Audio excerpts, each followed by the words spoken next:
નમસ્કાર, આપ જોઈ રહ્યા છો જેકેએસની ગુજરાતી વાત કરીએ તો બોટાદ જિલ્લાના ઢસા જંકશનમાં રામનવમી નિમિત્તે શોભાયાત્રા નીકળી હતી। ઢસા જંકશનમાં 19 વર્ષથી શોભાયાત્રા નીકળે છે। પુરુષોત્તમ ભગવાન શ્રી રામચંદ્ર ભગવાનની શોભાયાત્રા ઢસા જંકશનના ધર્મશાળામાંથી નીકળી હતી।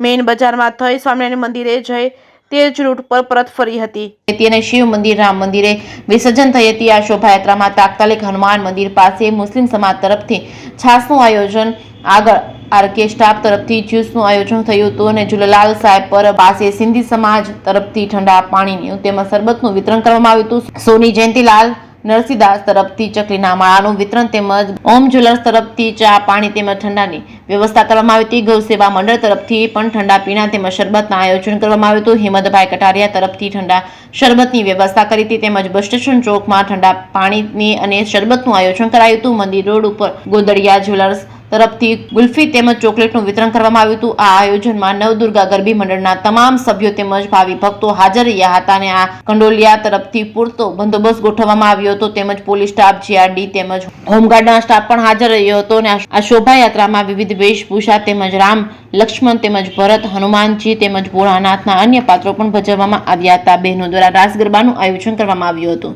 જેકેએસની ગુજરાતી સાથે આસિફ રવાણી, ઢસા। આપનું નામ પરિચય જણાવશો? મારું નામ કમલેશ હસમુખરાય ભટ્ટ છે। નવદુર્ગા ગરબી મંડળનો સભ્ય છું તેમજ ઢસા જંકશન સમસ્ત બ્રહ્મ સમાજના પ્રમુખ તરીકે ફરજ બજાવું છું। આજ રોજ ઢસા જંકશનમાં શોભાયાત્રા રામનવમી નીકળ છે, તે બારામાં તમારું શું કહેવું છે?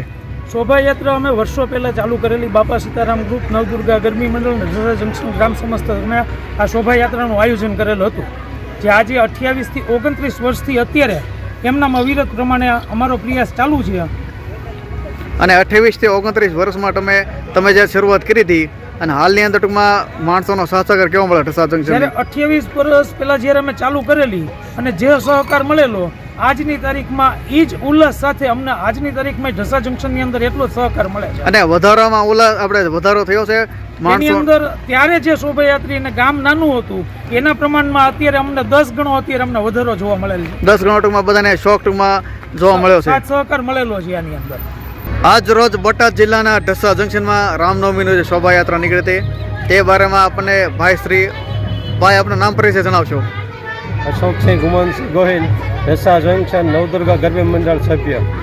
અશોકસિંહ, આજ રોજ ઢસા જંકશનમાં શોભાયાત્રા નીકળી તે બારેમાં તમારું શું કહેવું છે? બસ આ ઢસા જંકશન નવદુર્ગા ગરબી મંડળ આજથી લગભગ 28 થી 29 વર્ષથી આ શોભાયાત્રા કાઢે છે। આ શોભાયાત્રામાં તમામ ધર્મ જ્ઞાતિના માણસો લાભ લે છે અને તમામ જ્ઞાતિના સભ્યો ઠંડા પીણા તેમજ શરબત, ગુલ્ફી અને ફ્રૂટનું વિતરણ કરે છે।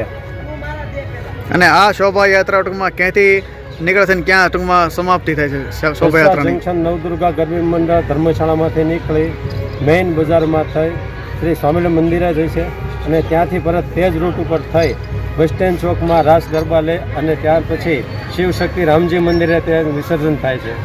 આ શોભાયાત્રાની અંદર અંદાજે આપણે કેટલા ટૂંકમાં બાઈઓ અને ભાઈઓ ટૂંકમાં હાજર છે? અંદાજે 2500 થી 3000 છે। 2500 થી 3000 ટૂંકમાં સંખ્યામાં હાજર છે પબ્લિક અને સાત સહકાર ઢસા જંકશન કેવો મળે છે? 2250 ની સંખ્યામાં ટૂંકમાં બધા લાભ લીધો।